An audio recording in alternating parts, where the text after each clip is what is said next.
Happy Sunday. This is another video to the sunrise sessions here as we are learning some jazz repertoire, as they say. Hope that you're enjoying this.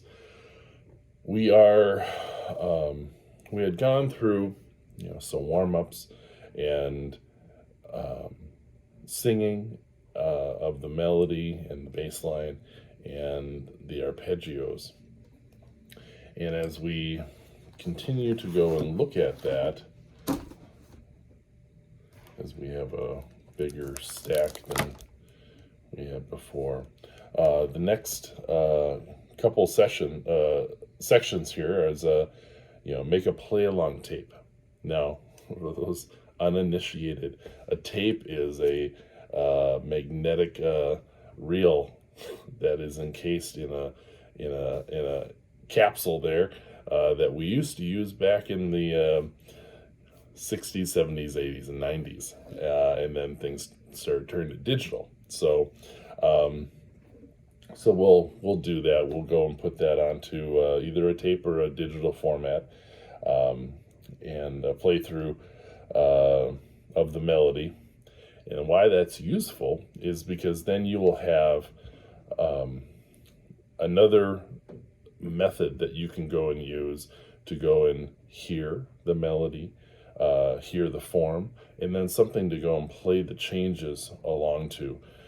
So then at that point you'll have a couple more areas to practice through.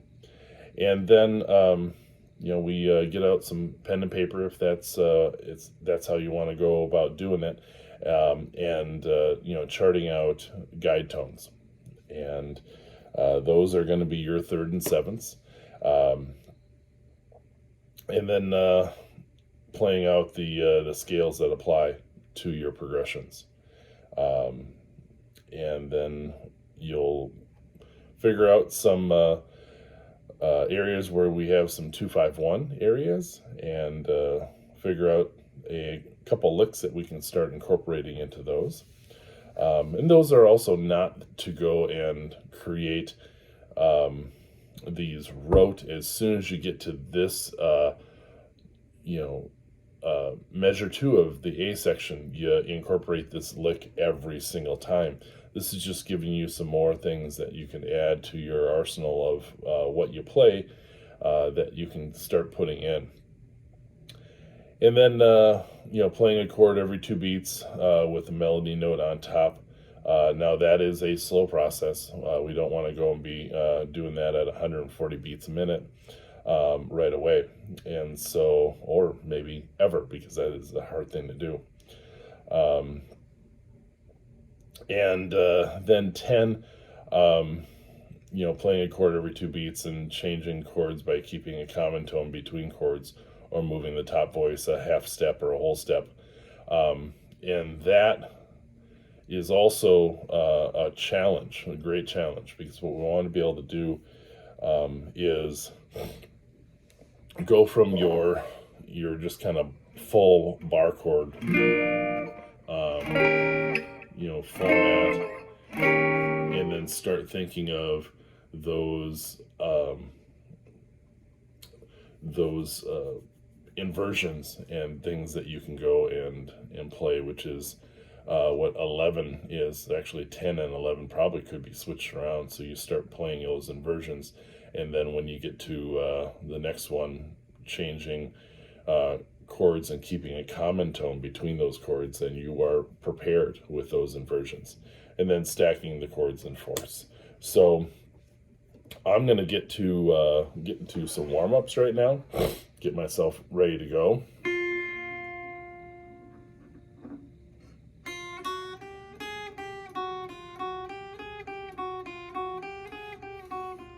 Because it is 7:50 right now in the morning, Sunday morning. And everything is cold. Inside, outside, it all is cold.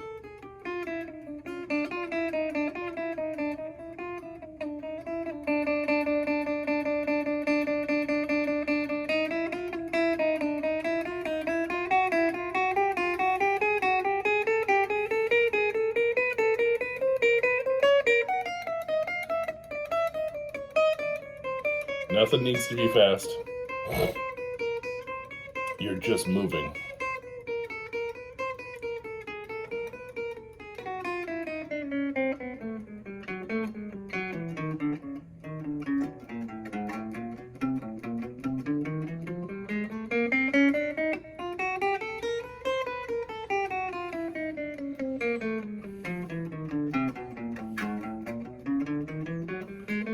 We want to get every finger moving.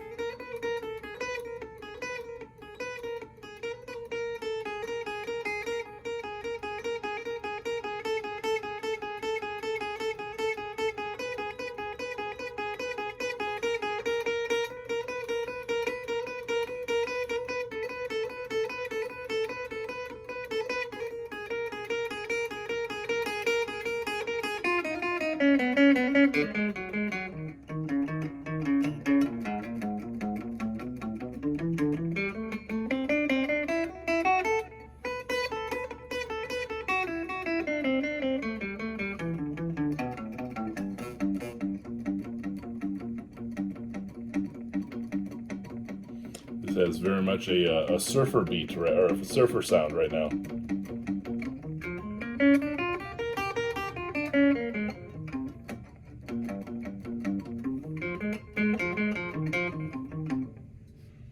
There we go.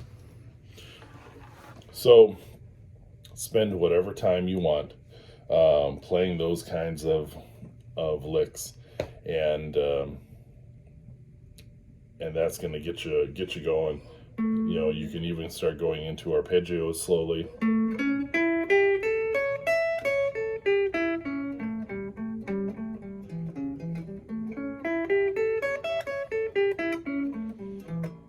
then go chromatically.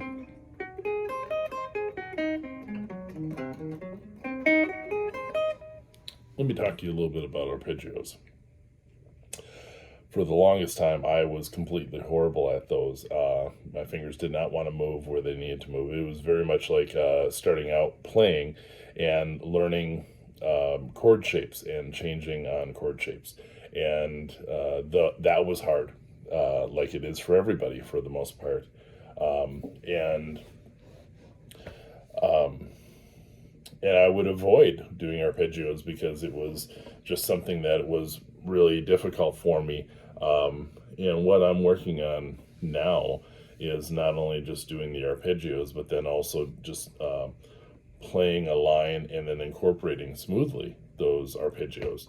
Still not easy because you can get into I'm doing an exercise type of thing, and then that can go really smoothly, but then putting it into your actual playing as you go, not as easy. So you know, all the things that we talk about in the learning a song routine, all those have their own level of difficulty on how easy or hard they are to get going right away the first time, the 10th time, the 50th time. Every single time you might not realize it, but you are going to get a little bit better every single time. And so keep at it, and I'm going to keep working on a couple little areas here to warm up, and then we're going to get into the rest of the routine. All right. Thank you.